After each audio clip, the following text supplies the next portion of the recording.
नमस्कार दोस्तों, कैसे हैं आप सब। मैं डॉक्टर विवेक पांडे। नीट 2025 की एलिजिबिलिटी क्राइटेरिया को लेकर के बहुत सारे डाउट्स और कयास लगाए जा रहे हैं जो स्टूडेंट्स लगातार पूछ रहे हैं। इस वीडियो में हम उसके बारे में ही बात करने वाले हैं। 3 प्रमुख सवाल है जो हर कोई जानना चाहता है, जिसके जवाब हर कोई ढूंढ रहा है बट मिल नहीं पा रहे हैं। मैंने कुछ सोर्सेज की इन्फॉर्मेशन निकाली है, कुछ RTIs फाइल करी हैं, उसके बेस पे प्रीवियस केसेस को ले करके मैं आपको इन्फॉर्मेशन देना चाहता हूँ। 3 कॉमन जो सवाल हैं, पहला एज लिमिट, दूसरा अटेम्प्ट लिमिट और तीसरा क्या प्री और मेंस हो सकता है। तो देखिए, एज लिमिट को लेकर के मैं आपको स्पष्ट तौर पर बताना चाहता हूँ कि नीट 2025 में कोई एज लिमिट नहीं आएगी। सबसे पहले एज लिमिट को 2017 में लागू किया गया था, हमने केस फाइल किया, हम जीते और एज लिमिट वहाँ से हट गई। 18 में वापस से सरकार ने अमेंडमेंट किया और कॉन्स्टिट्यूशन अमेंडमेंट के बाद से नीट में वापस से एज लिमिट को लाया, लेकिन हमने फिर हराया और 21 में एक आदेश आया जहाँ पे नेशनल मेडिकल कमीशन ने एज लिमिट को खुद से ही विड्रॉ कर लिया था। सुप्रीम कोर्ट में हमारा केस चल रहा था। दूसरा अटेम्प्ट लिमिट, एज लिमिट और अटेम्प्ट लिमिट पैरेलल चलते हैं। एज लिमिट नहीं है तो अटेम्प्ट लिमिट भी आने के कोई भी चांसेस नहीं है। आप जब तक चाहे नीट का पेपर दे सकते हैं, उसमें कोई दिक्कत नहीं होने वाली है। अब तीसरा सबसे प्रमुख सवाल है प्री और मेंस का, जिसका कहीं ना कहीं पक्षधर मैं भी हूँ, क्योंकि जो 24 लाख 25 लाख बच्चे पेपर दे रहे हैं, सरकार अथॉरिटी इतनी कॉम्पिटेंट नहीं है कि इतने बड़े स्तर पर बच्चों का पेपर करा सके। कहीं ना कहीं उनको बच्चों में कमी लानी पड़ेगी। और जैसे कि पहले AIPMT में प्रीलिम्स और मेंस हुआ करता था, उसके बाद कभी उन्हें देखा नहीं कि पेपर लीक हुआ हो, लेकिन जब से नीट को लागू किया गया, बड़े स्तर पे बच्चे आने लग गए, 23 लाख 24 लाख बच्चे पेपर देने लग गए, तो ये प्रॉब्लम आ रही है। सरकार इसको मैनेज नहीं कर पा रही है, अथॉरिटी इसको मैनेज नहीं कर पा रही है।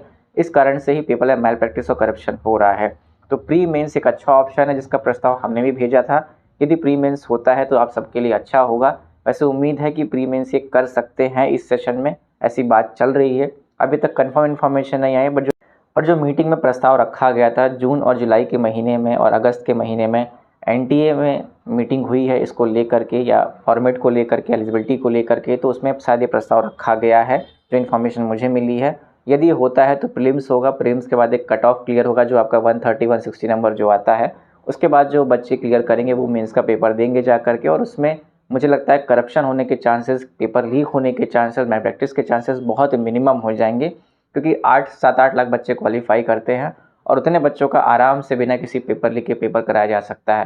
तो ये इन्फॉर्मेशन मैंने आपको प्रोवाइड करी है। पहला, आप अटेम्प्ट लिमिट और एज लिमिट को लेकर के बिल्कुल निश्चिंत रहिए। ऐसा कोई भी क्राइटेरिया ये चेंज नहीं करने वाले हैं जहाँ पे आपको बैठने में, एग्जाम में बैठने में दिक्कत हो। यथावत वैसे का वैसे ही रहेगा, एलिजिबिलिटी क्राइटेरिया पूरे सेम रहेंगे, बस फॉर्मेट में प्री और मेंस हो सकता है।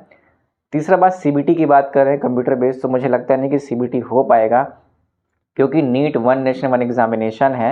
आप JEE मेंस का पेपर देखते हैं तो 7-8 दिन चलता है, 10-12 लाख बच्चे पेपर देते हैं, तो इतने मल्टीपल शिफ्ट में होता है, फिर नॉर्मलाइजेशन होता है। नीट में कोई नॉर्मलाइजेशन का क्राइटेरिया नहीं है। 1 नेशन 1 एग्जामिनेशन हमारे ही कोर्ट के आदेश में आया था, ये ऑर्डर आया हुआ था, इसका वायलेशन नहीं कर सकता NTA। तो CBT तो नहीं हो सकता मुझे लगता है। होगा तो प्रीलिम्स और मेंस ही होगा, जिसमें आपका अटेम्प्ट और एज लिमिट जैसा कोई क्राइटेरिया नहीं आएगा। तो अभी आप निश्चिंत होकर के अपनी पढ़ाई करिए, फोकस रहिए उसके ऊपर, अपनी पढ़ाई पे ध्यान दीजिए, अपनी वीकनेस पे ध्यान दीजिए, जहाँ पे कमियाँ रह गई थी, जिस सब्जेक्ट में कमजोरी थी उस पर ध्यान दीजिए। रिवीजन करिए, मल्टीपल रिवीजन करिए, मल्टीपल क्वेश्चंस लगाइए। फिजिक्स और केमिस्ट्री आपका वीक है तो आप 10 ईयर्स के JEE और मेंस के पेपर को जरूर लगाइएगा, उससे आपको नीट के पेपर में बहुत ज़्यादा सहूलियत मिलेगी। तो मैं आपको यही कहना चाहता हूँ, इन्फॉर्मेशन देना चाहता हूँ। आपके कोई डाउट्स और क्वेरीज है, आप मुझसे कमेंट सेक्शन में पूछ सकते हैं। मैं हर किसी को रिप्लाई करने की पूरी कोशिश करूँगा। धन्यवाद दोस्तों।